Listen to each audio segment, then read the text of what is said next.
I wrote this book to help people. I have a love for helping people, and it was started by my nephews who would always question me about their finances and what they needed to do to grow their money.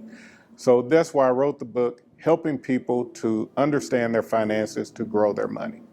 My book can be purchased at lulu.com and also at Barnes & Noble, also at Amazon, also at Walmart, and all of these are online.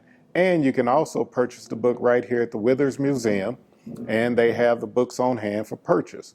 Online, the orders are $15.99, and in person, they're $12. I love to assist you in growing your money and helping you to save money to invest in your future.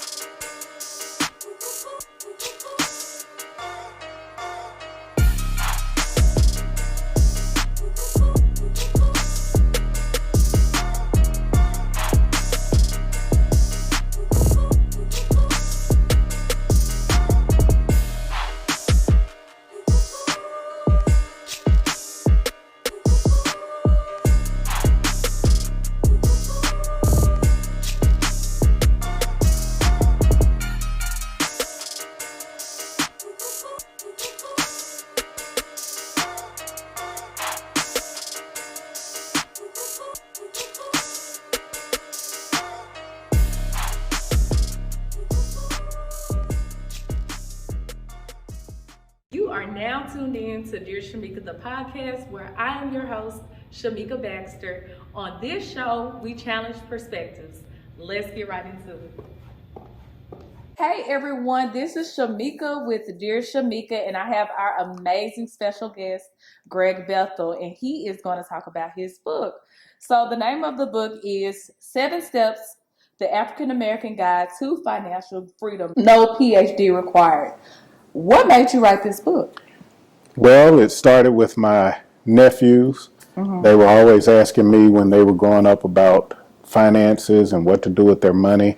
So as I started guiding them and teaching them on what they needed to do and how to grow and invest their money, it made me come up with the idea of writing a simple book and making it simple enough to where anybody could read it.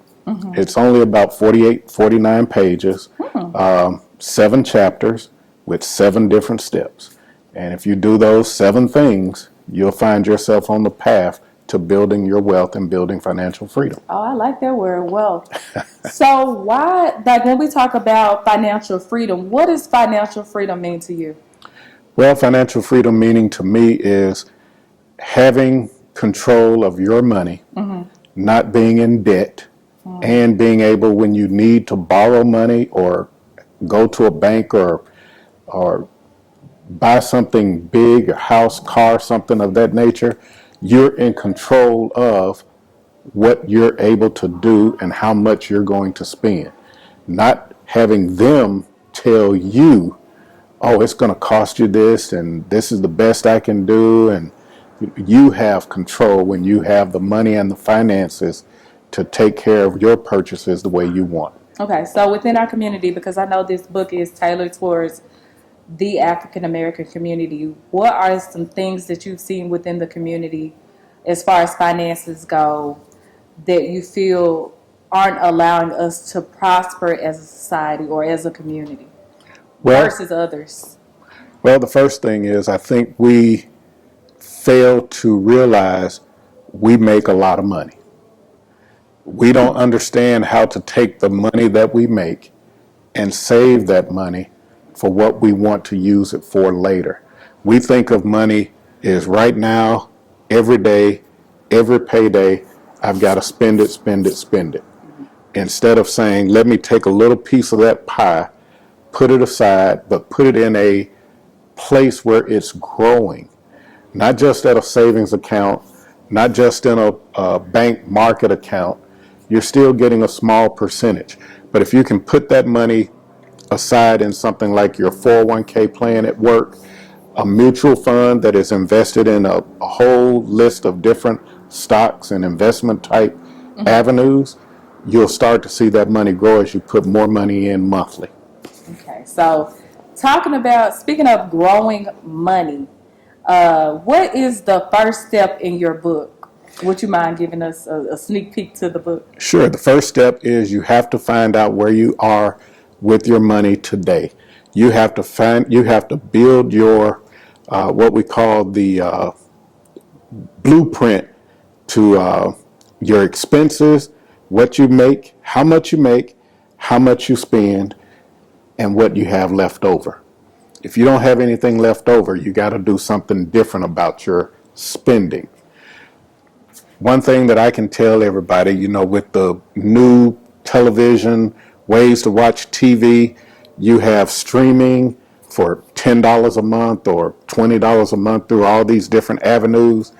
Some people still have AT&T, Dish Network, all those type avenues. Mm-hmm. You can get the same thing on some of those inexpensive channels and then cut back. I'm not saying cut out Dish Network or AT&T, but cut them back to the bare minimum and get everything else on the smaller cost factor, such as your Netflix and Hulu and all those type places. So once again, refiguring where all my money is going and making it go somewhere else a little bit cheaper. Mm-hmm. We all have different vices, and we have different reasons that we spend our money weekly and monthly on. You're reading my mind because I was just about to ask you this question. So I'm going to use the simple vice, Starbucks coffee. So some people love to go to Starbucks every morning before work, mm-hmm. or after they get to work, they go to their favorite hadashery that serves up the slushies and all those type flavored, what they call the weight-reducing drinks. But guess what? Just take a little bit of that money weekly and put it aside into a investment type account to where that money grows. I'm not telling you to stop going to Starbucks. I'm not going to stop going. I'm not telling you to stop going to McDonald's or wherever your favorite restaurant or fast food place is. But take that money that you normally would take weekly and put it aside and let it grow. Okay, so as far as your background, were you raised in a household that looked at finances, or were you one of those that didn't have that luxury? Well, I'm going to say my household was just like any kid growing up in Jackson, Tennessee. We thought we were poor. But I don't ever recall or remember not having food to eat, mm-hmm. not being able to go places that we wanted to go. And naturally, there were things that I wanted growing up that the parents said, no, you're not going to get that at this time. Or we can't afford that at this time. But somewhere down the line, we were able to get it. But see, that's the difference today. Back then, we understood weight. Today, we don't understand weight. We want everything now. We want everything now. We got it at our fingertips. We can go to any store and get it. I remember when stores in Jackson, Tennessee and other places, Saturday at 6 p.m., closed. But now we have the internet. You got internet. You can order all night long, all day long. You can shop till 10:30, 11 o'clock, and during the holidays, some of those 12 and all day, all night long. Mm-hmm. So everything is right now readily available. I just try to keep that mindset of wait for the right time to do this and move in this direction. Buy this or don't buy this, and it all works out. That makes sense. I never thought of the correlation between the internet and spending. And so you do feel that internet spending has increased people's debt. Mm-hmm. Oh, yes. So how do they get away from that? Because you constantly have, like if you go on Facebook or different social media networks, things are being flashed. People don't understand. Mm-hmm. They actually have an algorithm now as to where the phone, well, not an algorithm, but they can hear what you're saying through the mic. So Facebook asks for access to your microphone, and you may be like, I need some shoes. I want some more shoes. And now you're just seeing shoes on your feet. How do you beat the psychology of social media when it comes to spending? You just have to have a deep down conscience of not falling into that trap. I think I remember me and my wife were sitting down one evening. We were talking about flooring or something. And then as we were looking at our phones, Right. boom, flooring comes up. Yes. And we were like, what in the heck is this? But you're right. Every time we turn around, advertisements, even on TV, there's a reason that advertisements are 30 seconds and 60 seconds long. That's our span of capturing. And if it's something that really captures our attention, now that we have the phone, we're going to pick it up and search for it right then and there before the TV ad disappears. Yeah, and they capture that. They will target you based on your searches now. Oh, yes. So everyone isn't, financially, I guess, disciplined. And some people don't get the bigger, like, what is the bigger picture when it comes to finances? That's correct. Credit card debt. So if you are in debt in credit cards, most of the experts will tell you they want you to pay off the bigger debt first. Mine is the reverse of that. Pay off the little debts and get rid of them and don't bring them back. So if you got that Macy's card or a gas card that is carrying a balance every month and then they're adding interest on top of that, you're just still paying that same amount plus the interest they continue to charge. So pay off those small debts and keep those clear. And when you get to that one large debt left, now you have more money to knock it down and get rid of it. So basically just being aware. Being aware. Can people do this on their own, or do they need do you suggest a financial counselor, or is taking care of debt something you can achieve on your own, or can you do it? Is it better if you have a financial counselor? It depends on the individual. If you know you're not able to do it, you may have to get some financial advisor or some type of bank credit type help to get yourself back in a workable situation. But most people could probably do it on their own. So you have a term in your book under terms you should know, 401k. So why is this term so important? Well, it's important for the purpose of understanding if you're working today and your company offers some type of investment opportunity. Normally it's 401ks, or they may call them 403b plans or 457b plans. So they've got many names, but the one we know is 401k. It is a safe investment through your job. A lot of people feel like they can't do that because they need every penny that they make. The problem with that is that could be true. But if you invest in your 401k, you're taking money off the top of your salary. You're reducing your tax bite. You're saving money off to the side, and then you're only being taxed at a lower rate. So you've actually saved money two ways. You put it off to the side and you save money on your tax bite. So that 401k investment is very important to get started and have going forward in growing your own money. So how do they get over the fear of investing into their 401k? What's one of the steps you think would be a good way to get over the Most fear? companies, and I want to say all companies, if they have a plan for that, they have the companies come out and do seminars, talk to the employees. A lot of them don't go. All you got to do is get up and go, listen, let them tell you what they can do, and get involved. And once you get past that feeling of they're just going to take my money, you'll understand that this will help you out in the long run. And it's a safe arm of investment. You don't have to do anything. You're not paying anybody to invest your money for you. You're doing it all yourself. And you don't actually see it. All you'll see is that statement, normally at the end of 30 days or every 3 months, that tells you your money is either growing or this is what it has leveled off to be, because it is based on the market. But the chances are it's going to grow if you continue to put a steady stream of money into the account. Okay, can you talk about, because something that is important to me, because I didn't grow up in a background that taught us financial literacy. So generational wealth.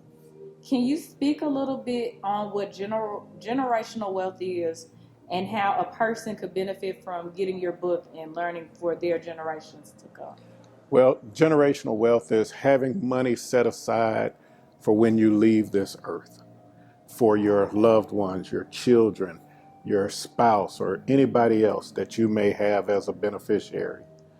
The key to that is, number one, insurance. We don't do a really good job of having the right amount of insurance to cover when things go wrong in the later years of our life. So insurance is very important, and it's cheaper if you get it at the younger ages than you trying to get it when you hit 65, 75. It's very expensive to get insurance to cover things that you may need to leave to set aside for the siblings and the children of the family. The other thing is, as you invest and grow your investments, you're not only taking care of yourself, you may be able to grow that investment to a point where when you do leave this earth, you'll have money to leave for your children, for them to pay off debts, pay off bills, so they don't have to struggle as hard. Or already at the point, because now they're taking care of themselves because they've learned how to save and invest, and they can have something to move on once you're gone from this earth. So that's the goal, to have property. You hear people saying, well, I need to buy property. Well, yeah, you can buy property, but what are you going to do with that property? You can buy a building. You don't want to just buy the building and just have the building sit there. You want to be able to buy something and lease it. You want to have a building that you don't have to do anything with other than buy it, pay the insurance, and lease it. Make the money. Let it pay you. Now, if you have a business and you want to start a business, that's a different thing. Yeah, you need property, building, a place to have the building, or even if it's an in-home business, you got to have a pocket and a space for that. You can use that as a tax write-off if you're doing it out of the home. But you got to have good documentation. You got to keep good records. The IRS will be calling. And you need to be educated on what you're doing. That's correct. Because a lot of people, they'll see others doing things and they'll say, oh, this is how I attain money, or this is what I need to do. But they don't necessarily have the tools necessary to make those things happen. You may need an advisor. Yes. And so this book, in my opinion, is one of the short steps to getting on the right path to financial freedom, even prior to getting a financial advisor.